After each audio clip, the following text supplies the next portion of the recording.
Only 24 hours remain to confirm whether or not we can continue to copy this exact same chart pattern that we saw back when FTX crashed.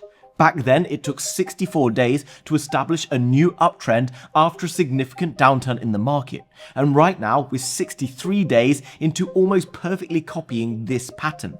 All at a time while the Vice President of the United States is flying to Pakistan to negotiate an end to the war in the Middle East. Literally tomorrow. On the 64th day, is it at all possible that we're about to do exactly the same thing that we saw after the FTX crash? And what could possibly support the growth of Bitcoin and altcoins beyond just an end to the war in the Middle East? Do me a favor, hit the like button, and let's go find out. Now guys, before we go and check out the comparison to the FTX crash and what's happening right now, because it's insane how closely things are aligning there, I want to ask ourselves a question. Is it possible that a chart pattern that's been looking as bearish as Bitcoin over the past few months could possibly bounce and see any kind of a recovery? And here's the thing. I know when you look at charts and they go down and then they see these bear flags and they go down and they continue to go and then they go and put another bear flag out, it's easy to assume that it's just going to continue to get worse. But maybe, just maybe, we're going to copy this Google chart for Bitcoin and obviously the altcoins, which, as you know, follow along whenever Bitcoin starts to do well. You see, the Google stock has created a very similar pattern that I think is a little bit telling about where we could be right now with regards to the Bitcoin price. You see, back in 2021, Google ran up to an all-time high, around $150.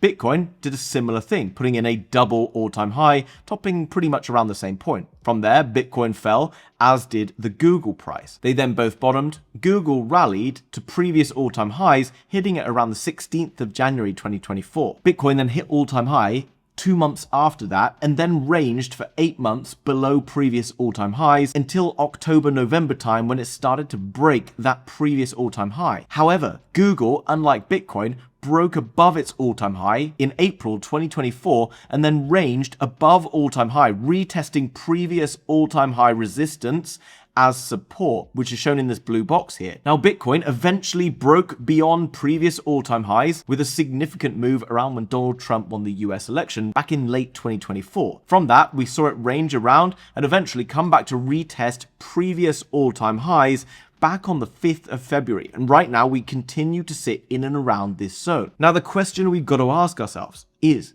it possible that Bitcoin could be copying a similar pattern and about to move up into an expansion phase, similar to what Google did before? But many people out there are saying that we have to sweep lows, we have to come down again before we could possibly see a bottom. And I'm here to say, why? And let's look at Exhibit A here, because down the bottom, you've got the FTX crash. Now, many of you were probably in the market back then, and you and me can both remember everybody telling you that Bitcoin was going to go to 9K, 8K, whatever it was. Right then, it went down to around 15K. It got a little bit lower, 15,500, around November 2022. But with the exception of that fake out below, it then began to put in higher lows along the way. Higher lows along the way.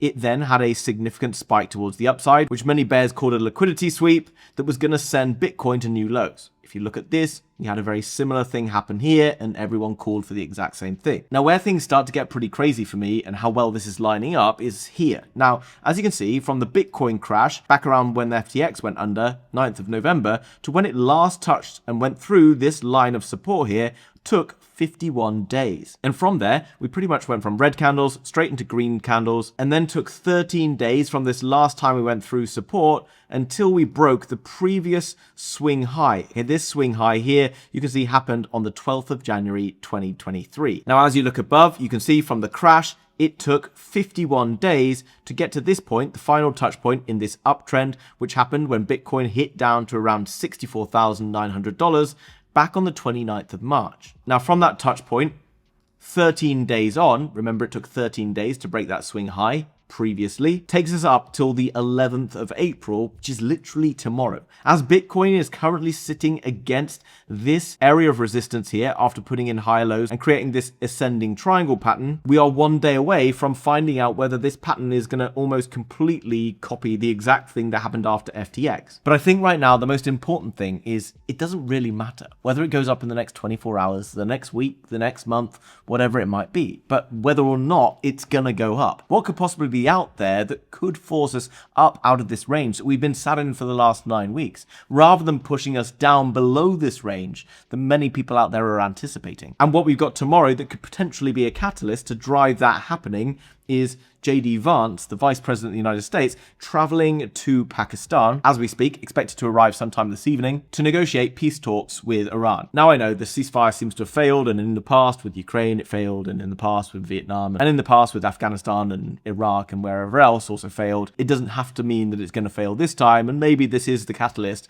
that drives us above that particular area of resistance. I do believe that if we get a official end to the war, or at least a substantial ceasefire in place, and we start to see boats moving through the Straits of Hormuz, you will have a catalyst that can drive Bitcoin back above that high. We know that, right? We've seen positive things happen to Bitcoin over the past few weeks. And as we started to see more positivity in the market here, we've managed to see Bitcoin pushing up quite strongly, all at a time while a lot of the negative bad news across the market hasn't really been able to shake the Bitcoin price that badly. But here's what I see everyone saying down in the comments. Bitcoin crashed all the way down here before the Iran war even began. And that's a very fair comment, because the Iran war, while kind of maybe seemingly getting a little bit hotter on the surface, didn't really start to establish itself until like late February, early March, by which point Bitcoin was already kind of down in and around this zone after all of this pain that it's been in for quite some time. But what if there was another reason that you could explain why Bitcoin has been punished this hard over the past few months? Why the stock market curled over and got punished all the way down here, despite a very substantial recovery? Why copper versus gold got pushed all the way down here? And why the ISM manufacturing index has spent all of this time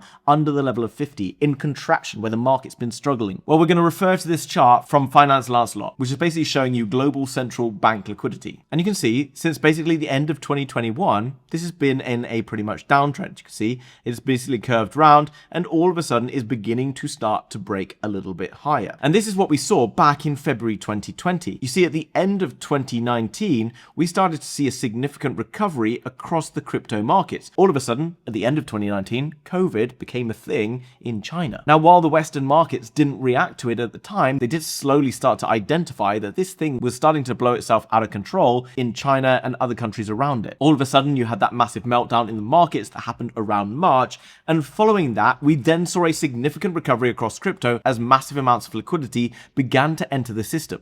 By the way, just this week, we've seen the US injecting over $8 billion into its economy. It's got around $11 trillion that need to be injected into their economy over the next few months in order to start paying off the debt that got rolled over that was supposed to be paid off last year. But because there was so much debt created because of what happened during COVID and how savage COVID was on the global economy, massive amounts of debt were created and they weren't ready to roll it over in 2025 like they should have been. And that's typically what creates the bull markets that relate to that 4-year cycle. However, this year it has to be rolled over, and we're starting to see that get rolled over as interest rates have been coming lower, and you've started to see printing of T-bills and things like that. Once the interest rates are brought down again with the new Federal Reserve chair coming in, you're going to see money printing like you've never seen before. Why? Because without it, a lot of the global economy will start to show massive signs of stress, and there's only really one way out of that problem.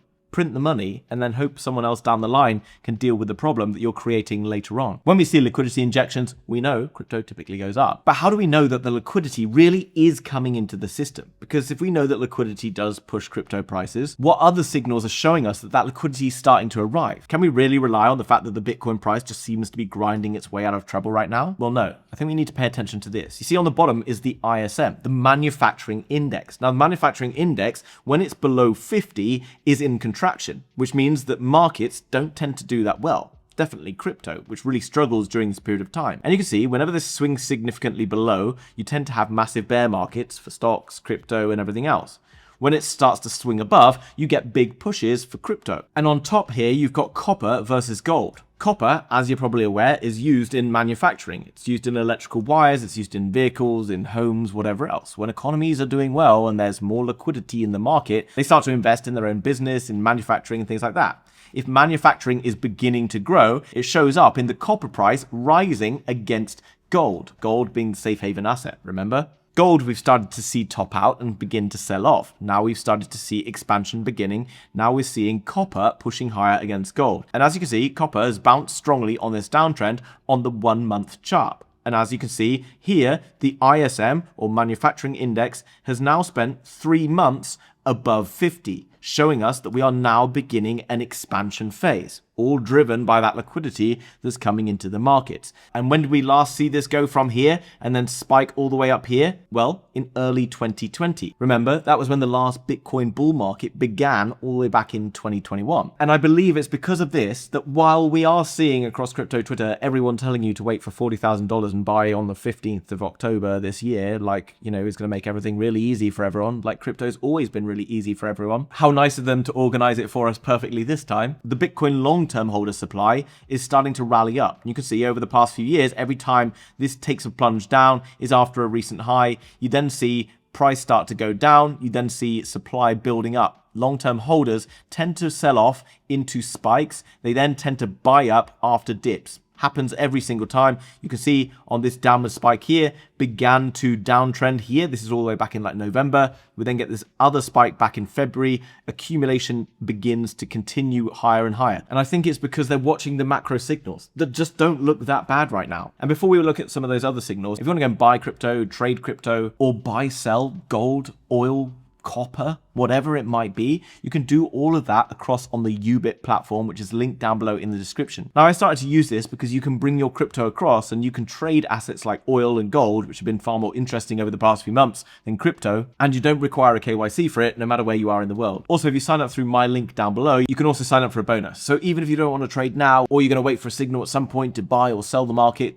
then you're going to be set up and you're going to be ready and you can still make the most of that bonus. So make sure you sign up down there today. Now, how does this all line up? Well, have a look at this chart here from James Easton. As you can see, on the top, you've got the Bitcoin price in blue, and on the bottom, you've got copper versus gold. Now, as you can see, whenever copper versus gold bottoms substantially, typically the Bitcoin price will have dropped under or touched the production cost of Bitcoin. I'm talking about the production cost of Bitcoin, how much it costs to mine an individual Bitcoin, and that since back in 2015, Bitcoin spent less than around 8 weeks near or underneath the price of production. Right now, you can see that we are touching the price of production on Bitcoin as copper is bouncing against gold on this line. And this picture to me tells me that the macro conditions are shifting towards conditions that have been beneficial to crypto in the past. But maybe this is all wrong. Maybe Bitcoin just follows a calendar like everyone says it does. And something else out there is controlling the markets. But I just want to leave you with the message that every single time we've seen all of these signals flash before is what was behind the 4-year cycle. Right now, things got extended out because the extension of the debt repayment deadline, which you can read up on this OECD debt report. And as far as I'm concerned, as an investor in this market, I'll just continue to buy when I think the prices are undervalued in Bitcoin and substantial altcoin assets that I know are going to be around whenever the market gets good again. And then I'll just wait for some time in the future when everybody is screaming at me to buy everything in the market. And that's probably when I want to get out. All I'm doing here is sharing my own research with you. If you enjoyed it, please let me know down below in the comments. Do you think it's possible that we could see a pump higher than over the next 24 hours or so? Let me know. And if you haven't already, hit the like button or dislike, whatever it is, I don't care. Give me some engagement and I'll see you very soon in another video. Bye-bye.